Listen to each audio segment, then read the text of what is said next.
আমাদের এই 4 টাকার ইভেন্ট ইফতার ইভেন্ট বরাবরই করা হয়। আমাদের এবারে তো 5 নাম্বার সিজন চলছে, সেই হিসাবে আমরা গরিব অসহায় পথচারী আজকের আমাদের ইফতারটা কিন্তু সবার জন্য উন্মুক্ত ছিল। গত দুইটা ইভেন্টে আমরা শুধু গরিব যারা ভিক্ষুক যারা আছে তাদের দিয়েছি, আজকে আমাদের পথচারী সহ সবাইকে কমনলি দিয়েছি, যারা রোজাদার আছেন তাদেরকে সবাইকে।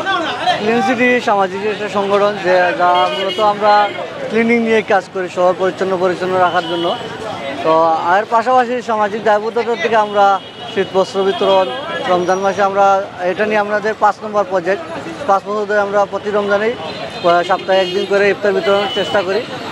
যারা সমাজে অসহায় দরিদ্র আছে, যারা আসলে চাইলেও দাম দিয়ে কিনে ইফতার করতে পারে না, বাইরে থাকে, তাদের জন্য নামমাত্র মূল্যে মাত্র 4 টাকা দিয়ে আমরা 5 বছর যাবৎ ইফতার বিতরণ করে থাকি।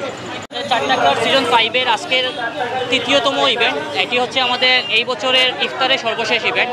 আমরা 7 তারিখে, 14 তারিখে, আজকে 21 তারিখে এই 3 দিন আমরা ডিস্ট্রিবিউশন করেছি। প্রত্যেকটা ইভেন্টে আমরা 200 শতাধিকের বেশি মানুষকে ইফতার করিয়েছি। সাথে আমাদের প্রত্যেক দিন একটি করে এতিমখানা ছিল। এরই মাধ্যমে আজকের ইভেন্টের মাধ্যমে আমাদের 4 টাকার যে ইফতারের ইভেন্টটি সমাপ্ত হবে। কিন্তু এই যে 4 টাকা করে আমরা যে কালেকশন করেছি, সেই 4 টাকার ফান্ড নিয়ে আমরা 26 বা 27 তারিখে 4 টাকার ঈদ সামগ্রী আমরা বিতরণ করব। সেটিও সিলেটের মধ্যে একটা ডিফারেন্ট প্রোগ্রাম হবে। এখানে যারা তো তার পাশাপাশি সব ধরনের সামাজিক দায়বদ্ধতা থেকে আমরা সমাজে সব ধরনের সোশ্যাল কাজ করে থাকি।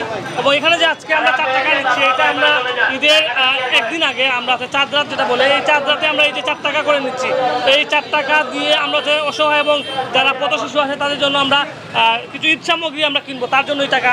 তারপর যেই টাকা আরেকটা উদ্দেশ্য হচ্ছে, আমি এখন এখান থেকে ইফতার নিচ্ছি যাতে আমার এটা মনে না হয় আমি ফ্রি টাকা নিচ্ছি এখান থেকে।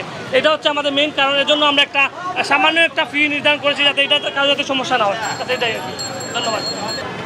এই যে যুব সমাজের যে উদ্যোগ, যে অত্যন্ত একটা প্রশংসনীয় উদ্যোগ, তার পাশাপাশি যারা এই ইফতারটা নিচ্ছে তারা কিন্তু এটা দান মনে করছে না, নিজের পয়সা দিয়ে কিনে নিচ্ছে। 4 টাকা হোক বা 5 টাকা হোক, যে দিয়ে কিনছে এটা একটা দান না, কিন্তু এটা তারা কিনে নিচ্ছে। এইটা তাদের মধ্যে একটা গর্বের একটা জায়গা আছে।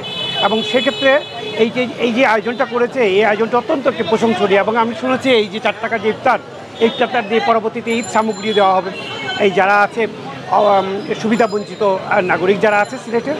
এবং প্রত্যেকটি জায়গা থেকে যে প্রত্যেকটি পাড়া মহল্লা থেকে যে যুব সমাজ যে এইভাবে এগিয়ে আসে, আমি মনে করি আজ আমাদের সমাজে যারা সুবিধাবঞ্চিত আছে তারা অনেক উপকৃত হবে।